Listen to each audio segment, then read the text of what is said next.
This is Legislative Review on Prairie Public. I'm Dave Thompson. Thanks for joining us. Our first guest in this season is, of course, the House Majority Leader, Al Carlson from Fargo. Representative Carlson, thanks for being here. Yeah, I'm glad to be here. I always look forward to this, Dave. This is a good time to kind of kick off for the citizens of North Dakota what's going on in the North Dakota legislature. Absolutely, and you jumped right into it because you've got an interesting session this year because up until probably about 6 months ago, you were talking about, a good pot of money that you could spend, but then oil prices have gone south and there is some concern. The oil prices are not at all close to where we thought they were going to be. I keep telling everybody, they say, what's going to happen, what's going to happen? I said, the sky is not falling. I mean, we still have 1.2 million barrels of oil being produced today.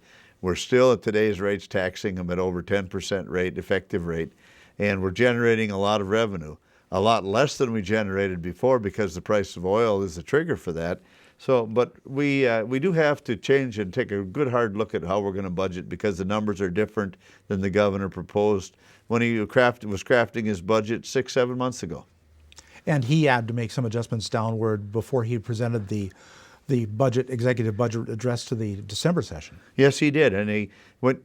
A big part, obviously, everybody knows that oil is a big part of what's going on in North Dakota, but it's also the commodities. The farm price commodities have been significantly lower the last 2 years, and income tax then becomes less, and everything kind of downturns a little bit. But we're still in pretty good shape fiscally. We had a great first 18 months of the biennium. I mean, we were pretty much on track, in fact, above track on where we were doing revenue for those first 18 months. Now, these last 6 months leading up to the middle of 2015 appear to be slower. So we're still going to have a good ending fund balance. We're still going to have a fairly large amount of money in our strategic investment fund. But when we look, the biggest concern is looking forward to the 15-17 budget cycle because you're not going to be starting with all those reserves that we thought we were going to have as we went forward with the high price of the commodities. I know you had a lot of money in reserve, which could pay for property tax relief and some other things. But yes, going ahead to 15-17, you have to look at 17-19 too. Absolutely. And the biggest thing is that you don't structurally run your government out of money. Because every day you still have to turn on the lights with all our state agencies. We still have to fund our schools. We still have to fund our human services. We still have to fund our jails. We have to fund all those other programs of state government that are not the one-time spending items. So if you were to say, what's going to get hit here? What's going to happen if the money's not what you thought it was going to be? The first thing that's going to go is we're going to have to take a good hard look at a lot of the one-time funding that we've been able to do in the last 3 bienniums, where we've spent, $2 to $3 billion on infrastructure and one-time funding. That's going to have to take a good serious look because there's things we're not going to get out of. We're almost up to $3 billion in funding for education, $2 billion for K-12, and another almost $1 billion for higher education. Now, those commitments are going to be pretty hard to back off of. So we'll have to look at those and make sure that they're covered. You're not going to stop your budget for human services. We have a commitment to those who can't take care of themselves. So there's things that we have to make sure the money's set aside and sitting there for those on our revenue picture. But there's things that there's over $300 million worth of building projects in this new budget. We're going to have to take a good hard look at some of those things. There's over 300 new FTEs across state government and higher education. We're going to have to take a look at those things. So we're going to have to dig a little deeper than we've dug in the past. We've had the luxury of having a lot of money in the Treasury, and now we need to sharpen our pencil, which I think is a good thing, to look at the efficiencies, duplication, and making sure the government is running as smooth as it can on the money we're allotted. There may be some perception that the legislature just starts writing checks when you had really good times economically. That wasn't the case. You still were counseling your appropriators, your budget writers, to really take a good, strong look at the budget. And I suppose that job becomes a little bit tougher this time. You bet it does. And we were criticized for not holding money. But the good thing that we did is if we hadn't created some silos for this oil money where we only put $300 million of the oil tax into the general fund, that kept us from growing the general fund beyond the point where it should have been in normal economic times. Having a reserve fund called the Strategic Investment Fund, almost $1 billion in there. That's allowed us to do all those things out west that we need to do for infrastructure, for housing, for hospitals, for law enforcement, for public safety, for jails. Things that we'd have never been able to do because we set that money aside. And I never regret doing that. A disaster relief fund. The water projects that we've been able to fund because 20% of that tax is going into the Resources Trust Fund. Great things. But all of those things are going to have a little adjustment this time. If the oil, and we have triggers in our oil tax. We tried really hard to get rid of those last time. And we didn't accomplish that because it became a very huge political football. Looking back, we should have probably done some adjustments with the oil rate and to remove those triggers. But we're not going to do it now because we made a promise, Dave, to those companies. They built their business plans on expecting that rate to go down as the price of oil fell. So the legislature needs to keep its word there. And you plan to keep your word? Absolutely. There's bills that are going to be out there to do away with triggers and to adjust rates. I would never say that's not a topic of discussion, but that's not where we're starting this session. We're not going to do that. What you've got also, you talk about the pots of money, the silos. You've got the legacy fund too, which the legislature can start tapping into the interest, if I remember correctly, in 2017, if you need to. Yep. And that was the smartest thing actually for the future in North Dakota. We've got to look long range on this because this oil play will be, they say, 20 to 25 years. Well, that's amazing. And we still have the best oil play in the country. So we needed to make sure that money was not all spent. Now, that's going to be a huge fund over the years. That's going to grow to $5 to $6 billion over time. And it'll be,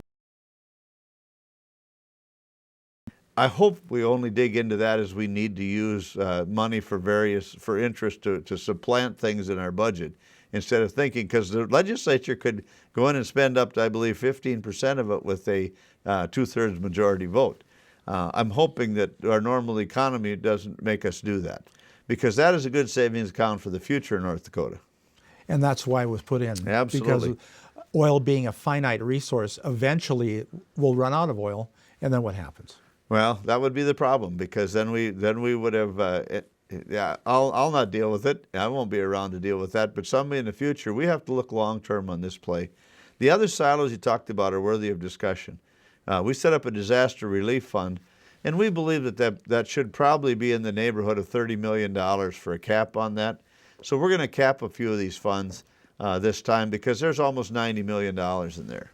And that's more than we meant that to be. But we know that in North Dakota, with a blizzard or a flood or a tornado, there's always disasters. And we need to have some fund, which we never had before. Another one that we need to look hard at, Dave, is the Foundation Aid Stabilization Fund, which has been used once in my 22 years in the legislature. And that was set up so that if the state didn't make its commitment on K-12 funding, and we fell short of revenue, that we could dig into that pot of money and make up the difference. Well, there should be a ceiling on that as well, because that is going to be in the $900 million range before long. So we need to look at some of those silos and get reasonable numbers in there and decide what would be done with the difference of the money, whether it be shoring up our teacher retirement funds, or to create programs for building loans for schools or for communities that they could pay back into this fund. There's lots of things we can do with smart management of that money. And again, it's long-term thought here. Since retirement is going to be one of the big issues that's going to be talked about, and using that fund to pay off some of the retirement funds that were lost because of the stock market downturn in 2008, I was just curious, if you had your druthers, where would you like to see the breakout come in that Foundation Aid Stabilization Fund? I would say that you probably could get by with 150 to $200 million in there and cap it off at that. There might be some that want it a little higher. We need to understand that if we had a major downfall on our educational funding, that still is one of our normal funding priorities. So just a reasonable level there. But I would not be in favor, Dave, of putting a bunch of cash into the retirement fund. I would like to have it sitting there that could be used if we ever had a day when we couldn't make the payments. Mm-hmm. But our returns haven't proven to be the greatest, so I would hate to add more money in there with poor returns on it. Right.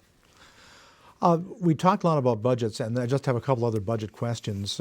Everybody's looking at the March forecast and what that's going to show, but did I hear that you say that the House is going to do its own forecast? Yeah, our intention is to gather up all the information from industry, from our regulators, from our tax department, and take business input on this and see where they believe this is going. Are rigs actually going to leave the state? How many of them are going to be shut down or laid on the ground?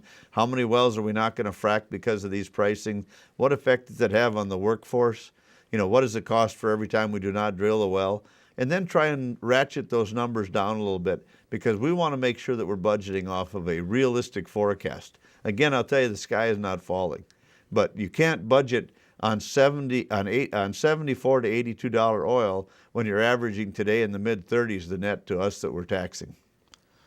And along with that, the Democrats have unveiled this idea that they want contingency budgeting, having a second budget that if the oil prices improve dramatically, well, then you can use it to spend some money on some of the delayed priorities. It's an interesting approach that they have. We would approach it in a whole different way. We would look at triggers and have the budget all prepared. And if we hit certain benchmark and there was things that we needed to fund, we'd have triggers that if we hit those levels, that those fundings would take place. That's how we would approach it. We would not have a secondary budget. It's interesting that the problem we're having today, we attempted to remove the triggers in the last biennium, and politically they beat the tar out of us, saying that it was a break for big oil. But now all of a sudden, when the money's not there, it's somebody else's problem, because the triggers are going to take place. And quite honestly, Dave, if the first trigger is a fairly small trigger, and it would have about a $200 million effect between now and the end of the biennium. And then it goes away because there's an expiration on that trigger. But the big trigger, the one that lasts for 5 months, consecutive 5 months below the average, the tax goes down to the extraction tax goes away. That could cost anywhere between $3 and $4 billion of revenue. And that's the big number. And that's the number, that's money that's not spendable, and it's money that's not recoverable. So you need to know that we have to, and I refuse to look at our tax policy. When we've made a promise to these businesses that are operating in our state, we should keep that promise. But when all this is over with, we should take a good hard look in a year from now, 2 years from now, at how we do our tax policy for our commodities. So if the price of oil goes up, then it's easier to take a look at that policy. Well, yeah, but you should, as long as it's going to stay down and the trigger is on, we shouldn't be monkeying with it, in my opinion. That may not be shared by everybody, even in my caucus. But I don't think it's the right time to do that. When you've made a business plan based on knowing what a state's tax policy is, to rip that rug out from underneath them in the middle of the process, I think is bad policy. I have a question. When were you elected? 1993. Okay, you were there with 1993. That would have been John Hoeven governor, or Ed Schaefer first. Governor? He was elected the same year I was. Okay, and you remember when Ed Schaefer was governor? At one time, the legislature left town with a $5 million ending fund balance. And we had a cigarette tax and a provider tax to get out of town. Right. And we had $8 oil. That's right. And I remember that Ed Schaefer wanted $10 million, but he was willing to go to $5 million. And we're lucky we got that. Yes. And the good news is that the economy in North Dakota has been on an upward climb ever since that time. Yeah, oil is part of it, but there's a lot more happening in North Dakota. Our population is growing, and this is all helping. You know what? We have a very active ag sector. We have an international trade market that's growing on our commodities that we grow. We have manufacturing growing. Our ag sector is providing lots of exports to the world. We have an IT and a technology zones that keep growing in our state, and as well as the taking on value added on natural gas. I mean, there are a lot of positive horizons. When the oil slows down, they still got the gas. And these plants that they're building around the state, some of them which we've helped incent as a state to make fertilizer. What a great thing for our farmers if we can we can pull that off. How about when we do the plastics plant, if they get that going, where we're actually taking and value adding to our oil and gas industry in the state of North Dakota, our diesel plant out west, and another one planned for Devil's Lake. There are lots of good things going on, and we've got a lot to smile about, really. Since we've been talking a lot about money, let me go into some of the other big policy issues that are facing the legislature. If you were going to name a couple of the big policy issues you're looking at, what would they be? Well, the biggest one obviously would be the infrastructure. That'll be number one on the list, because there's a surge payment or the fast track, whatever you want to call it, and the oil formula, the distribution formula, will be probably number one on the list of everything going on. I think that in education circles, you're going to talk Common Core. I think when you get into corrections, you're going to be talking about the MRCC and the building back of counties for services when they're oversending people to the state pen. I mean, each area is going to have its hot button in it. I think K-12, it will be, that, like I said, the Common Core. It'll also be, the property tax relief will be an issue, simply because we've gotten that up to now where it's about an $800 million appropriation from the state treasury in a tax we neither assess nor collect. And we're having some problems with that being eaten away at the local level by rising assessments. So that one, the property tax, will not be anything but a big issue. Whether or not we want to have the money to continue our tax reductions on corporate and personal income tax will be an issue.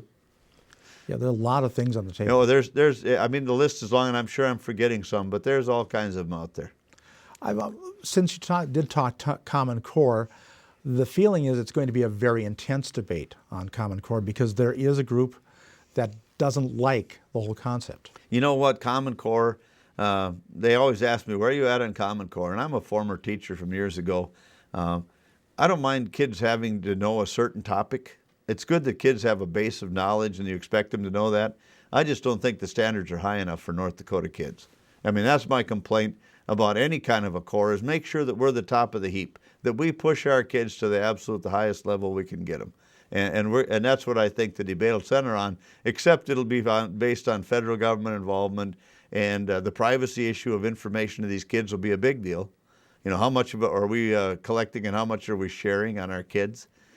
So that's not gonna be just a slam dunk. That's gonna be a full house when they have that hearing. And by the way, that's gonna be February 2nd, I think. And probably in the big Brindle Hill It'll be in the room. Brindle Hill room, and I guarantee there'll be standing room only. Yes. Speaking of that, the surge funding is going to be a big hearing as well too.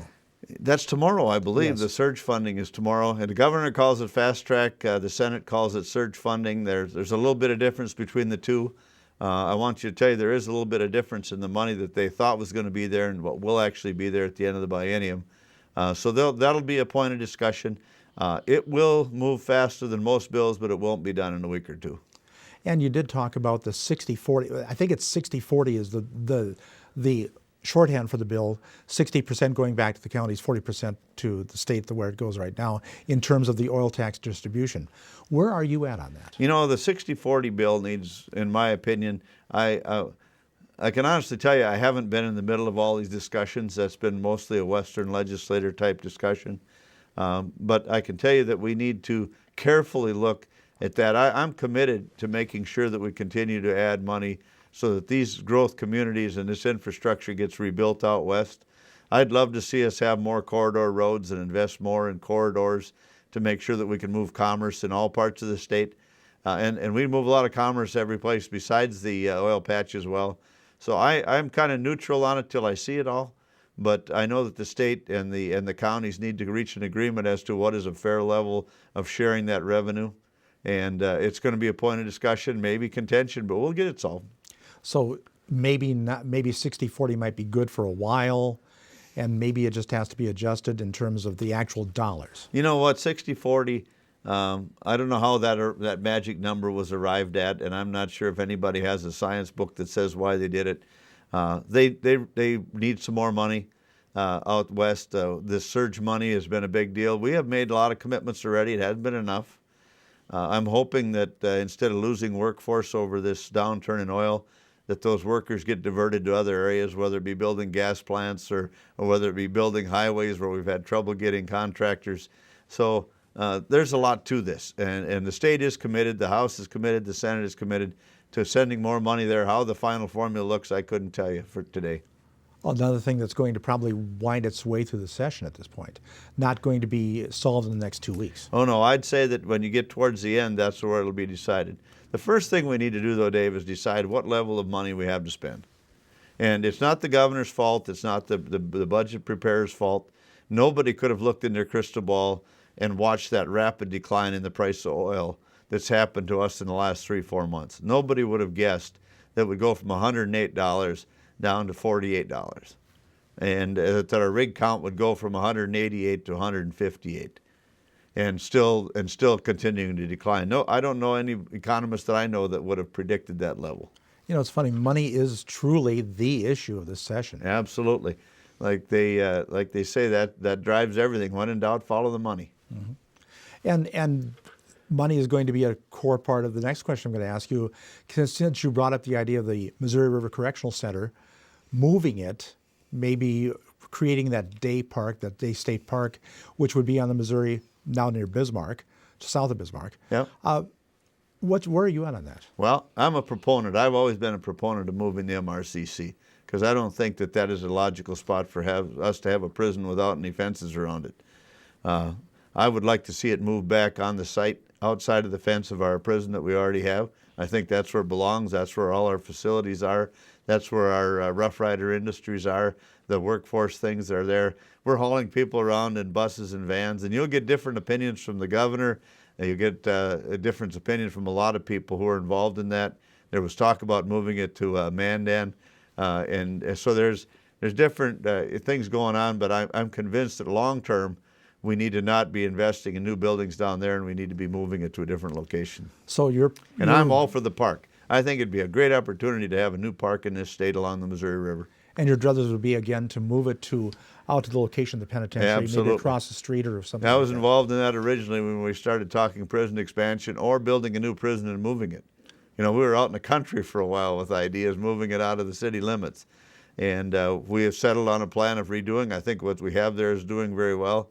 Unfortunately, the theory happened to build it and they will come, and we're full. And there's some interesting issues between counties and the sentencing rules and who's all getting sent to the state pen and who's not. So that'll be another hot topic issue. I have heard that counties are already weighing in on it. Oh, yes, I've heard. And what we're talking about is that I think the Department of Corrections wants to charge counties.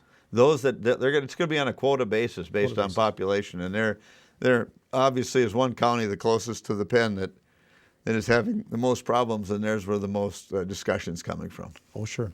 And I understand Morton also is. Morton and Burley are pretty excited about that. Yeah, and Ramsey County. You know, I have not heard the Ramsey, but I know that Morton and Burley are two of them.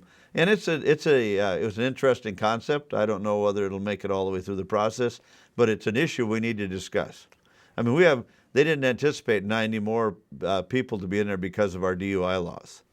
I mean, we didn't think the numbers would be nearly that high. So there are things that drive those that you have to take a look at as a legislature. So do you have a side or a position picked on that issue yet? No, I have not, because I'm just looking at the numbers. My county doesn't seem to be affected much, and we're the largest county in the state population-wise. But we got to throw away the territorial stuff and to see if it's good policy or not. Okay. Briefly, I want to go back to tax policy a bit because I think you have a bill that would gradually phase out the personal and corporate income taxes. Yep. Over 4 years? Yep, 4-year period of time. And there are others that would lower the rate, phase it out completely, or keep the laws on the books but go down to zero. Where do you think that might sort out? You know, I'm hoping that as we look through and work through this whole revenue thing, that we can continue to keep putting money back in the taxpayers' pockets. Obviously, that's one of those things that we're going to have to weigh carefully. But I think that our economy booms when businesses and individuals are left with more money in their pockets. You know, right now it's pretty hard to complain about our taxpayers buying $1.94 gas. And they buy other things, and it's never bad to leave them another $200 in their pocket for income tax. And that's where you're hoping this will all come And I'm out. hoping it goes there. I'm hoping that we're able to look at our total spending and our revenue picture and have room for that in there. What about Senator Cook's bill to get rid of the sales tax on internet providers?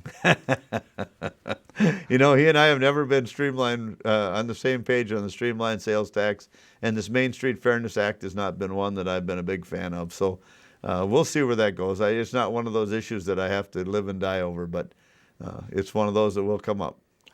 Okay, we have a few seconds left. I have to ask you, it was 80 days 2 years ago.